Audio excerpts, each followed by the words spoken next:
Hi friends, welcome to our channel. So మొన్నటి వరకు కూడా మనకి త్రివిక్రమ్ అండ్ రామ్ చరణ్ గారి కాంబినేషన్ ఓకే అయిపోయింది, మరికొద్ది రోజులు అనౌన్స్మెంట్ వస్తుందని చెప్పేసి రకరకాలుగా అంటే ఎవరి దగ్గర అయితే పేజెస్ ఉన్నాయో ప్రతి ఒక్కడు కూడా వెంకీ మామ తర్వాత రామ్ చరణ్ కాంబినేషన్ ఓకే అయిపోయింది, సుకుమార్ ఎందుకంటే ప్రీ ప్రొడక్షన్ కొంచెం లేట్ అవుతుందని చెప్పేసి ఆ రీజన్తో ఈ గ్యాప్లో త్రివిక్రమ్ ప్రాజెక్ట్ని కంప్లీట్ చేయాలనే ఉద్దేశంతో రామ్ చరణ్ ఉన్నారని చెప్పేసి పిచ్చి పిచ్చి రాతలు మొత్తం అంతా కూడా స్పెక్యులేషన్స్.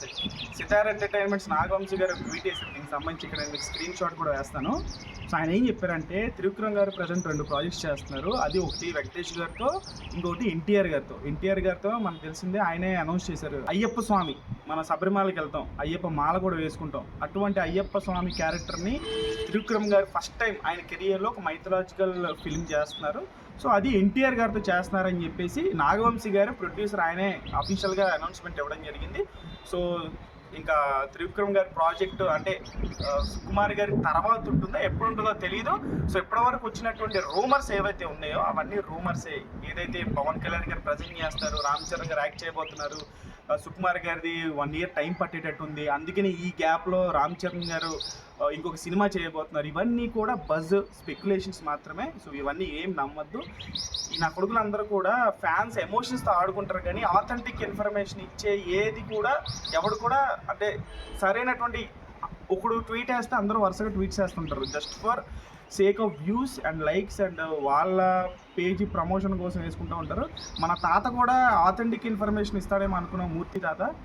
సో ఆయన కూడా ఈ స్పెక్యులేషన్లో తను కూడా భాగమయ్యాడు. అతనే అసలు గెలిగింది సోషల్ మీడియాలో.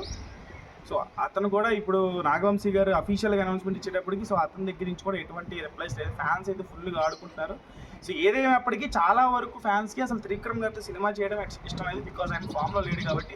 చాలా వరకు అభిమానులకి, ముఖ్యంగా నాకైతే పర్సనల్గా ఇష్టమే ఆయనతో సినిమా చేయడం. సో మొత్తానికైతే ఇవన్నీ స్పెక్యులేషన్స్ బజ్ అని చెప్పి తేలిపోయింది. సో మొత్తానికి సుకుమార్ గారి సినిమా అయితే చేయబోతున్నారు. ఈ మధ్యలో గ్యాప్ వచ్చినా ఏమొచ్చినా సుకుమార్ గారి సినిమా చేసిన తర్వాతనే నెక్స్ట్ త్రివిక్రమ్ గారితో చేయాలా లేకపోతే సందీప్ రెడ్డి వంగా గారితో చేయాలా అనేది ఆ డిసిషన్, ఆ కాల్ అనేది రామ్ చరణ్ గారు తీసుకుంటారు. సో ఈ స్పెక్యులేషన్స్ ఇంకా దీనికి సంబంధించి అఫీషియల్ అనౌన్స్మెంట్ వస్తేనే కానీ నేను దీని గురించి ఎటువంటి వీడియో చేయను. ఇదే లాస్ట్ వీడియో. సో ఎందుకంటే నాగవంశీ గారి క్లారిఫై ఇచ్చారు కాబట్టి ఆయన అంటే గురూజీ గారు ఏ సినిమా చేయబోతున్నారనేది కన్ఫర్మ్డ్ ప్రాజెక్ట్స్ నేను మీకు నా ట్విట్టర్ హ్యాండిల్ ద్వారా నేనే మీకు అఫీషియల్గా చెప్తానని చెప్పేసి అంత క్లియర్గా ట్వీట్ వేసేసారు కాబట్టి ఇంకా రామ్ చరణ్ గారితో సినిమా ఉండనట్టే అఫీషియల్గా. సో ఇటువంటి బజెస్ అవన్నీ కూడా ఏమి నమ్మద్దు అని చెప్పేసి నేను చెప్తున్నాను. సో ఛానల్ లైక్ చేయండి, షేర్ చేయండి, సబ్స్క్రైబ్ చేసుకోండి.